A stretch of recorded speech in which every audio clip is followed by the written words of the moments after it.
Okay, what about the financing? The seller agreed with your proposition that it would be much better for him to carry financing, get him a much, much higher rate of return, a lot less hassle, doesn't have to involve a real estate agent and pay a whole chunk, 6% to a real estate agent right off the top. Yeah. Say you're talking to a for sale by owner. And they go, yeah, I'll take your deal. I'll take that, you know. You said it was 5%, I want 5.5%. You go, fine. And you say, I want to pay for 30 years? I don't want 30 years. I want you to pay it off in 10. In 10. I want to balloon it out in 10. And you go, done? Let's do it. What's that score? It's got to be a 3. That's a 3. Yeah. Okay. Now, so we've had 2 plus 2 plus 2. That's 6. Yep. Plus 3 is 3 9. 9. What's the flexibility? Does this seller have a reason to need to sell? Now, in this case, let's just come up with an example. He's liquidating all his assets to be able to form up his legacy for his children. He's in his 80s, and it's just time to liquidate everything and take the money out. It's not a desperate reason, but it's not. It's kind of in the middle there. It's not. I give it a 2. Okay. Okay, let's add it up. 2 plus 2 plus 2 6, plus 3 plus 2. 9, That's an 11. An 11. 11 is the cusp. Okay. If it scores less than 11, 10 or less, you will not look at it. Okay. If it scores an 11, that's interesting. Then you're going to make an offer based upon how you win. Okay. Do I win on price, or do I win on terms, or do I win on both, or do I win on neither? Yeah. None, right? So you'll now, if it scores an 11, you'll go look at it.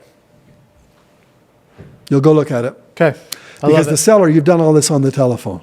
Okay. Why would I do that on the telephone? Because you don't have time to drive around looking at all these properties. It's just too much time. Yeah. You can literally let your fingers do the walking, as they used to say. Yeah. And you literally take a person through the seller through those 5 questions. Now, a realtor might be involved. 90% of the time, a realtor will be involved. Yeah.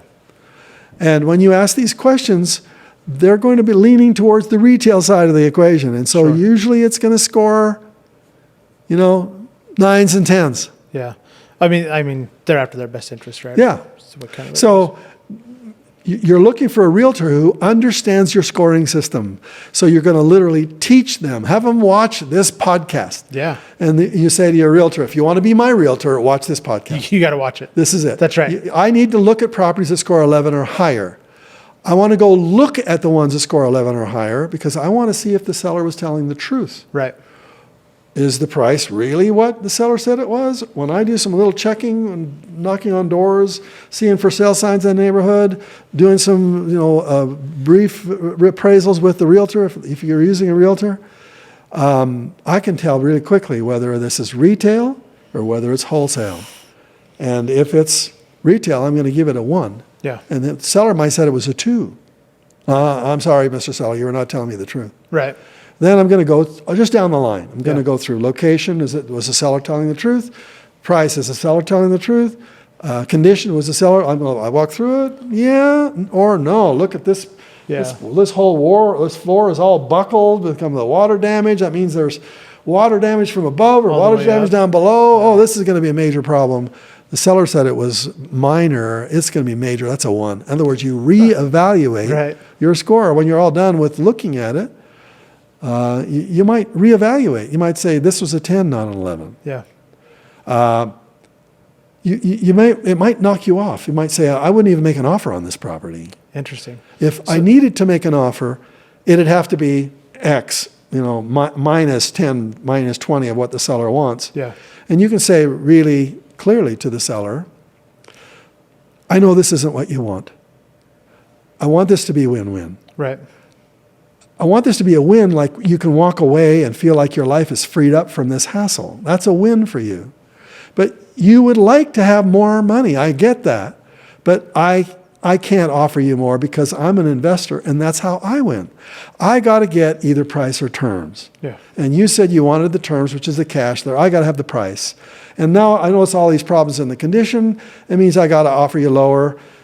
Don't be offended when I make you this offer. Just keep it. You know, who knows? Sooner or later, you might rethink my offer, and you might come back to me and say, I'll take your offer now. Yeah. So don't be offended. Here's my offer. Here's what it is. And now we planted a seed. Until we wrote an offer, we didn't plant the seed. Right. Therefore, there was no crop. Therefore, Makes what sense. there was reading a book about growing a crop. Right. There was no seeds. So offers are seeds. Yes. And most people won't go that far because they're afraid to write an offer that offends somebody, or they're afraid to talk to the realtor about it. The fear holds them back in all kinds of ways. The biggest fear to get over is the fear of writing an offer Yeah. and realizing it's going to be rejected. Yeah. And when our analysis with thousands and thousands of deals from the students that we taught over the years, we realized it's about 1 in 9 gets accepted. Right out Which the means gate. you're going to have 8 rejections. But one of those rejections of the 8 that gets rejected immediately is eventually going to turn into a deal. It might take 6 months, a year down the road. So that's why you have to plant the seed, Yeah. right?